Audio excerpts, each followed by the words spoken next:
going on, everybody, and welcome back to the podcast Drinks After Work with Shelly and Nicole. How's everybody doing? Welcome to season number 2. Yes, season number 2. We're underway, and I said I was going to be doing things differently, so I am actually recording now, giving you guys a visual of not just myself, but just a visual for any other episode that I do from now on. You guys can see my face. You can see who's behind the mic when I'm having this conversation. I didn't know if I really wanted to do this whole recording thing, but I was like, you know what? Why not? It won't hurt. Just do it. I'm used to doing it. I've done like a bunch of YouTube videos where I was recording myself, but I had just, whatever. But anyway, welcome to season 2. This is technically Drinks After Dark and not Drinks After Work. So this season is a little bit more of like fun and getting into the topics of like, I guess not just sexual, but just getting a little deeper into like our feelings and getting a little bit deeper into how, I guess whatever we're going to do this summer, but then also like how we've been feeling as far as like everything that's been going on in the world and just really like reflecting. And I feel like it's definitely important for us to do that because it's so easy for us to all be surface level. Like we can be surface level at any given time. And that's why I really named it, part of why I named this podcast Drinks After Work, because we're very surface level when we're at work. Whenever we're outside, we're very surface level. We don't really think about things that really be on our mind, or if we are thinking about it, we suppress it and we don't really talk about it. So like after having to keep your hair up and being this, like putting this mask on your face and having to act a certain way the entire day, you come home, you kick your feet up, take the mask off, and then you can really just get and delve deep into how you're feeling. So it's not literally just like going to work in a 9 to 5. It's literally like going in, like taking off your mask and going in about how you're feeling. So I wanted to name this Drinks After Dark because we're just going to be digging even deeper. Yes, we're going to get a little sexual. Yes, we're going to get a little into our, like really getting to know ourselves and getting to know the people who will be on these episodes. But Drinks After Dark is a little less sophisticated, if you get what I'm saying. And more on a, like I said, a deeper level. So today's topic is about submission versus dominance. And I don't know. I went on live on Friday and a few people were talking about submission and dominance, and men, a lot of the men were on. There wasn't many females that were on, which I was surprised, but a lot of men were on, and they were saying how it is important for them to have a submissive woman, and they like to be the dominant person. And I asked the question, so then wonder if she's more of a dominant and she wants you to be submissive.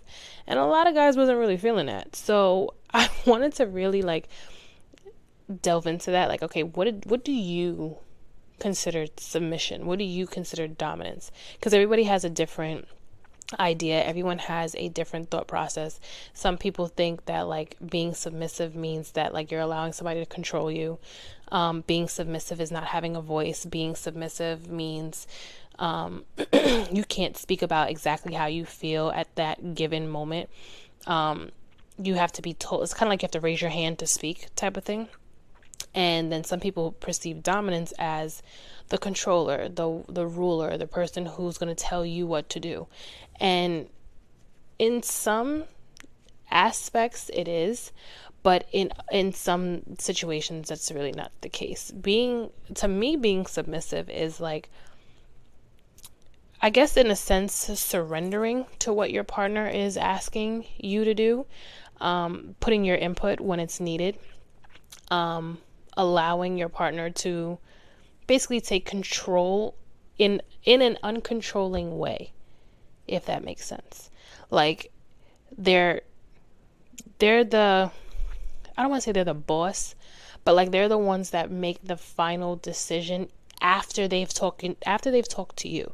So it's not like they're making decisions just off a whim and they're not speaking to you about anything, but they're literally the last ones they're the ones that have the last say after they spoke to you about, like, what should we do with X, Y, and Z, or how do you feel about this and that and the third.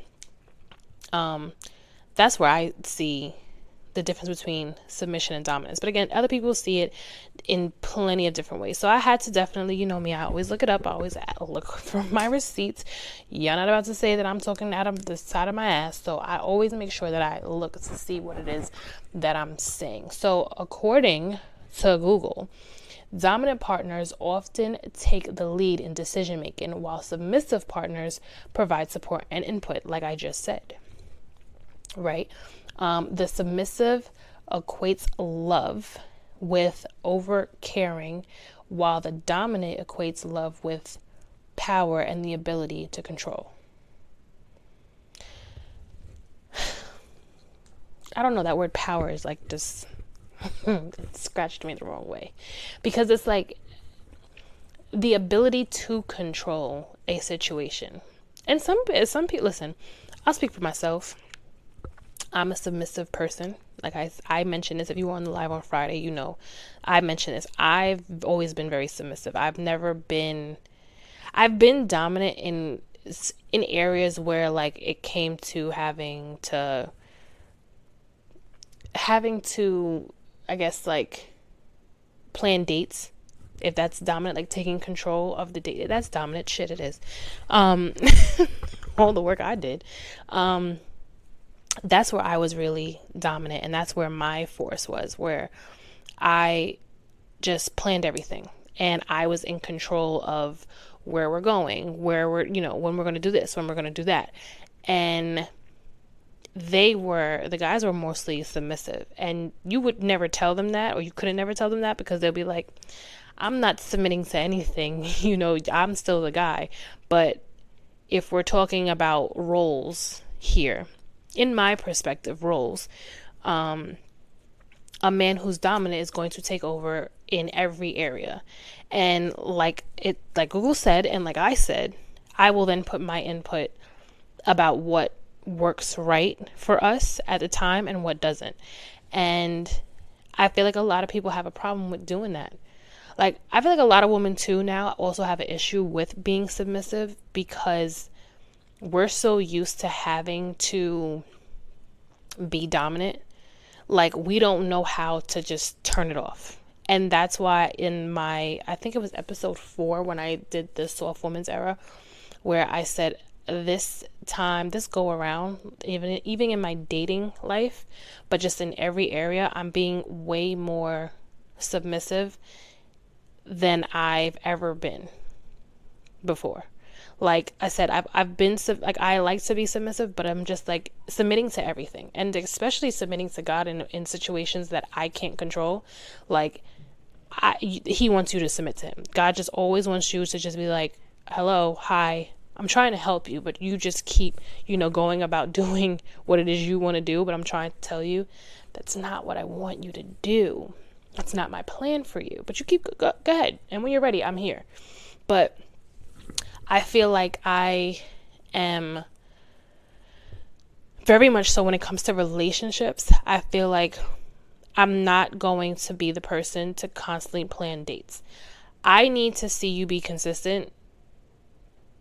I'm not even going to give the amount of times, but I need to see that you're going to be consistent more than 10 times. I need to see that you're going to be consistent in order for me to say that, you know what, I'll submit to you. All right, I'll listen to what you're saying, and I'll let you take the reins. Not to say I'm going to be combative with you, but I'm also going to have my guard up, because, baby, I done put my guard down too many times, and in doing that, I've learned lessons. It's not a matter of me beating myself up about it, but it's like I've learned so many times about myself, and having such a big heart, which like recently I kind of hated for a while that like I had a big heart, but then I had, like, just recently, like I said, I had to understand that was a part of me that God placed in me that a lot of people just don't have.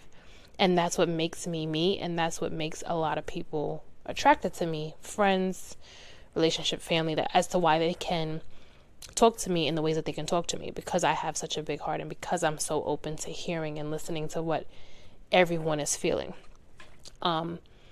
So in my submission, I feel like if you're going to be dominant and you're going to come into my life, I need to see you be consistent and you take on that role in a uncontrolling way.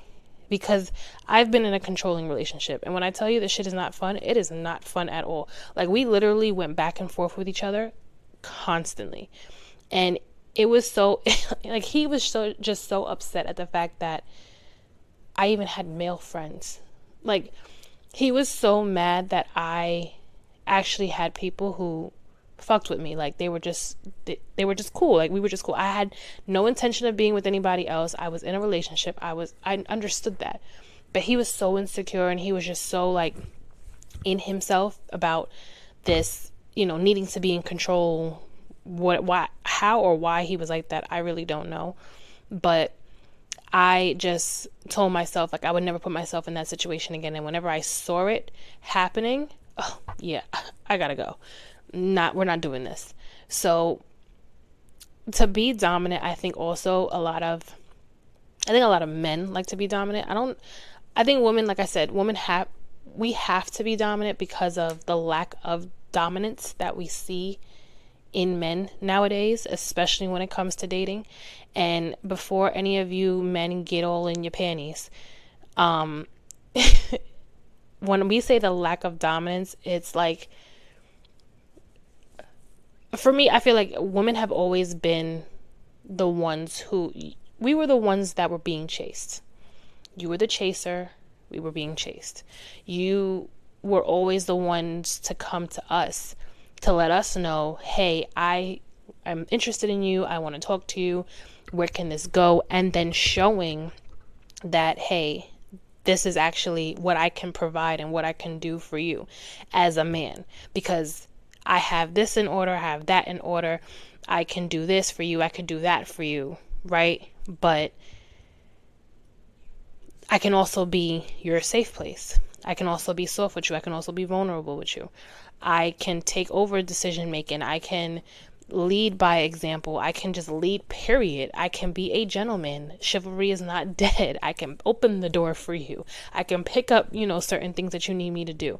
I could take out the trash. I could do this and that and the third. Because that, for me, is me showing you that I am here to protect you and also to provide. And while we're on that subject of providing, please stop with the bullshit about providing is just financial. It's not just financial. I don't know why TikTok University, people keep sitting here saying that providing has everything to do with money. And if you're not making a certain amount of money, then I don't want to be with you. Maybe this person is in that part of their life right now, and they have a goal to get somewhere else. There's a difference between someone who's like making 40,000 or 50,000 and that's all they want to do for the rest of their life and they have no drive. Okay, so now we have an issue because that's not what I want. Compared to someone who is making that amount of money and still sees it as, well, I still have a plan to get to 6 figures and I still have a plan to make this happen so that way we are financially stable. You get what I'm saying? Because all of us as women are not always there yet either. Shit, I'm not all the way there yet. I still have my plans of getting to the point where I see myself being financially free. But because I have that mindset and because I have that goal, that should be attractive in itself.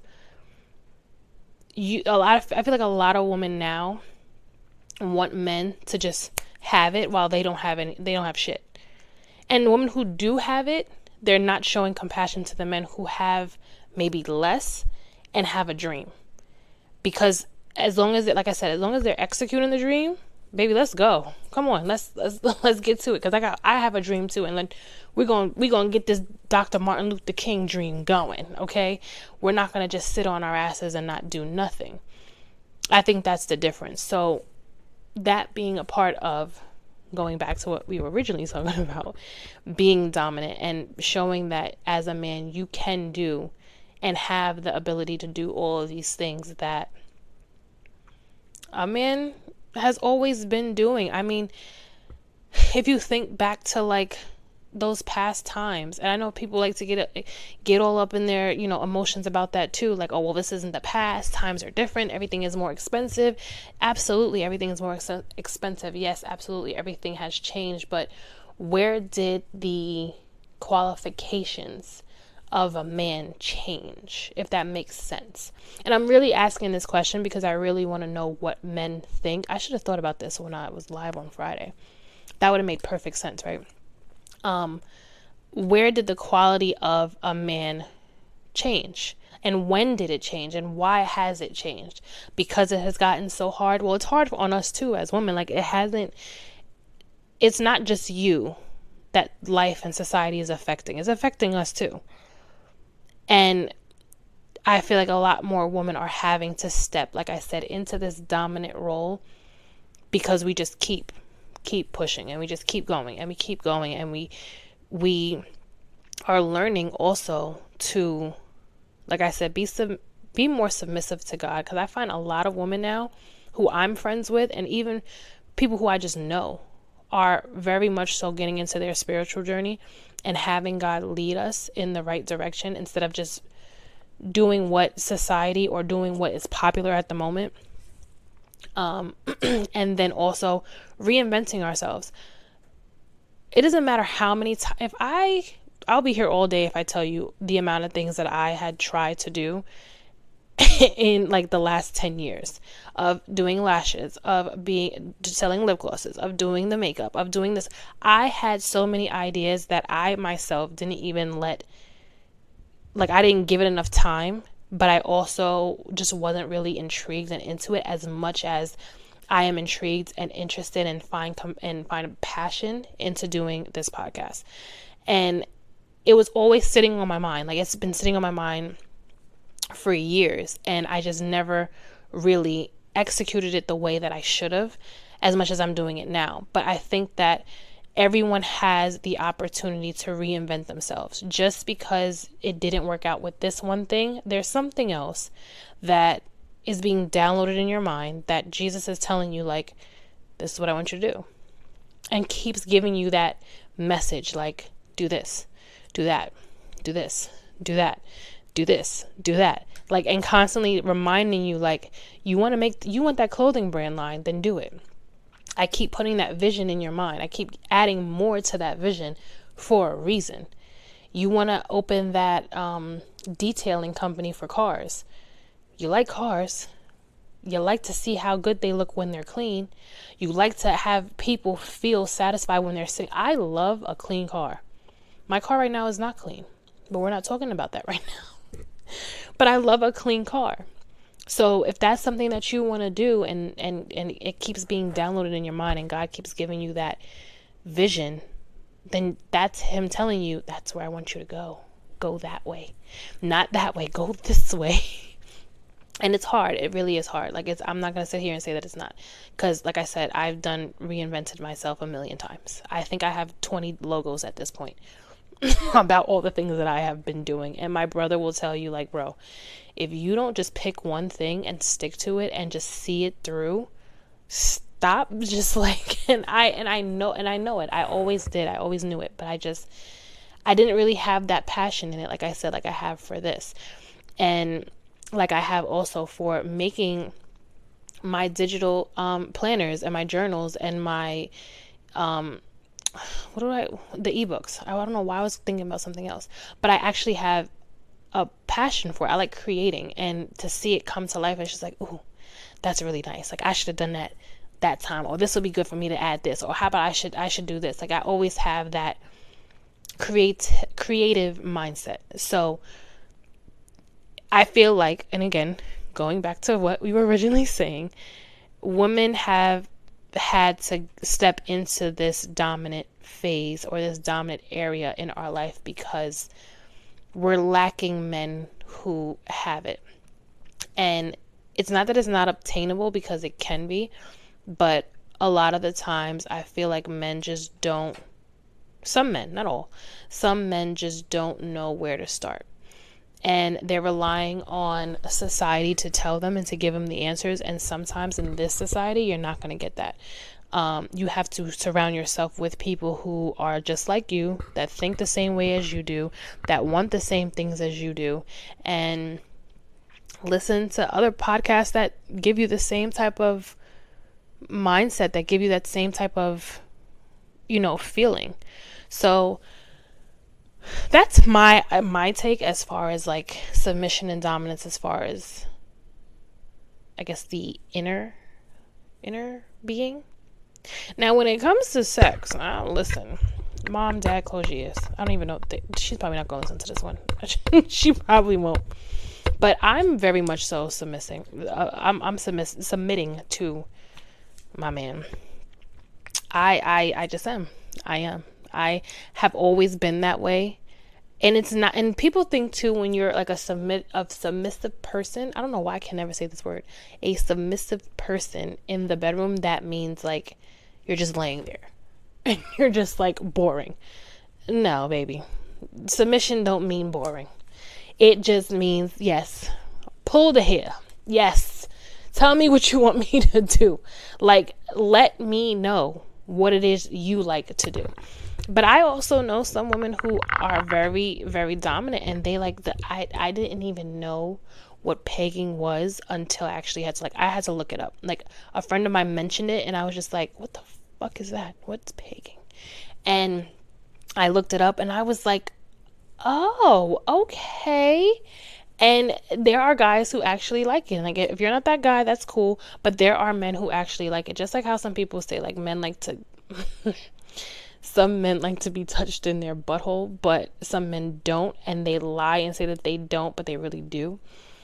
Apparently, it turns y'all on. I don't know, but apparently it turns y'all on.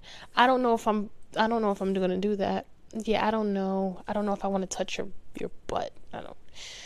No, it's okay. You can touch mine, but just don't. I don't want to touch yours. Like, I don't want to touch yours, but I don't know. And then the dominant thing, I guess too, it's like the choking, the turning around, the flipping, not smack you on your face. Don't smack me on my face, because the party gonna be done. Don't do that. Don't do that. But you could, smack on the butt. You do a little something, like, just something to make it a little raunchy. Like, keep it going. Also, wearing lingerie in the bedroom, I think that's very submissive too. I don't know if men really wear lingerie in the bedroom. I don't think that's like a thing that men really do. I mean, they have silk boxers and shit, but I don't think men are really gonna wear that. But you can have silk bed sheets. Silk bed sheets are good too. I have 2 pairs of silk bed sheets. It get a little hot. It's hot, but it it suffices for the actual time that you're having. But yeah, I need a dominant man in the bedroom. I cannot we both can't be submissive, because ain't nothing gonna happen. Like, and let me not say that either, because it's not like he always would have to, like, the guy doesn't always have to come on to me either. Like, my man would never always have to come on to me and be the one to start it all the time. I will start it. If it's like 100%, I'm going to start it 60% of the time. Whereas you're going to be doing, not after, I shouldn't say 100%. So he'll be doing the 80% of the time, and I'll be doing the 20% of the time. But again, that's just me being in my submission. And when you want it, you want it. Like, I'm always ready. But when you want it, you want it. And then, like, again, if I feel like, he's always been doing it, I feel it, and I know he's feeling it, so why not? And just kiss him on the neck, a thigh rub. The thigh rub get these men, especially ladies, if y'all got y'all nails done. It don't gotta be as long as my nails are right now.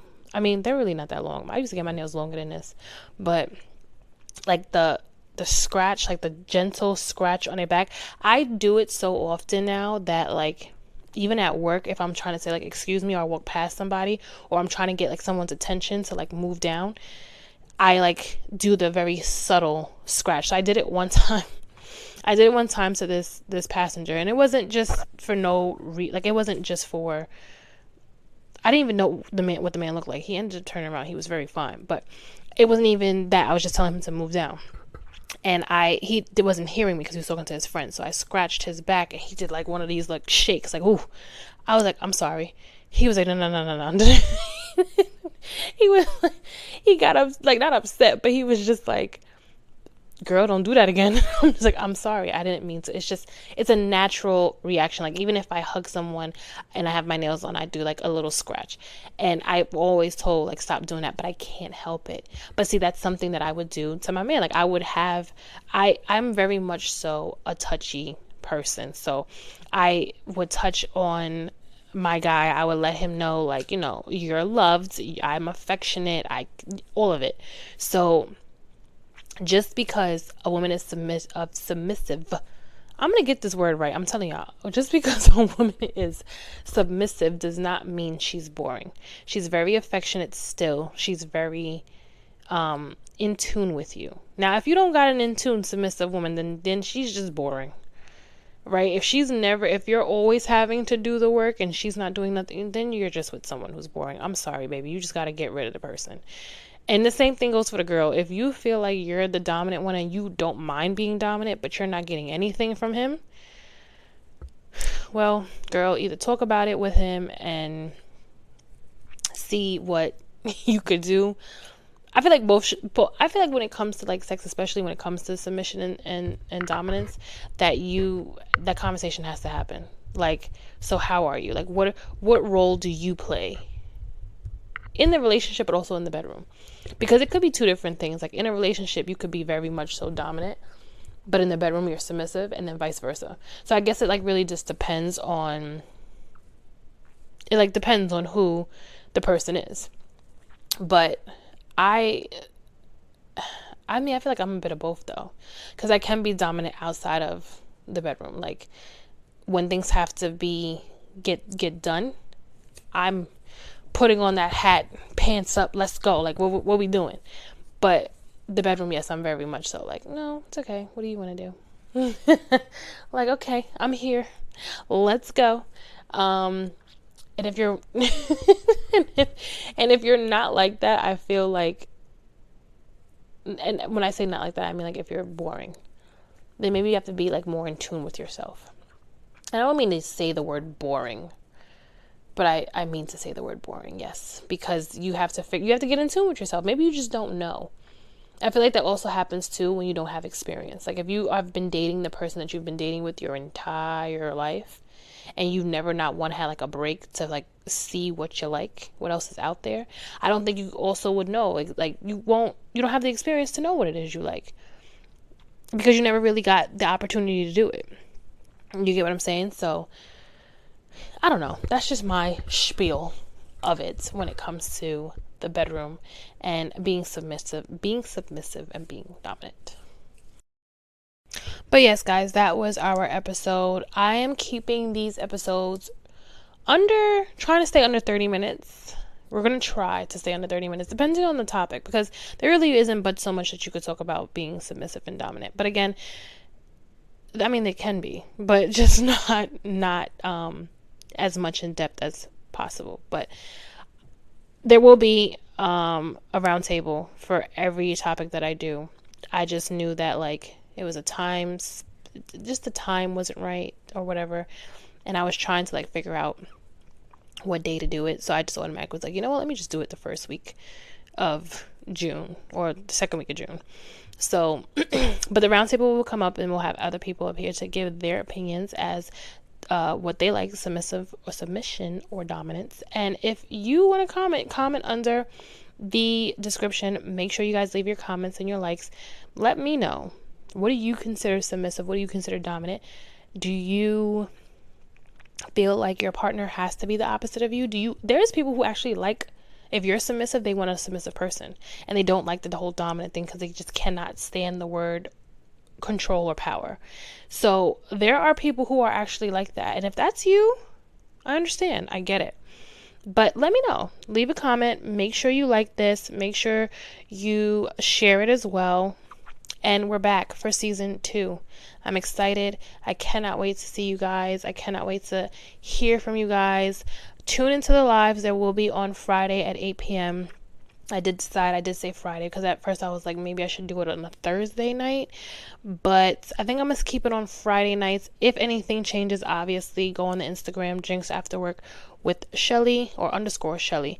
And I'll let you guys know and keep you guys updated. All right, guys, enjoy your day. Enjoy your week. Well, enjoy your day. Enjoy your night. Enjoy your peace and your space. Let go of whatever happened today. Don't bring it into tomorrow. I love you guys. Thank you for listening. Later.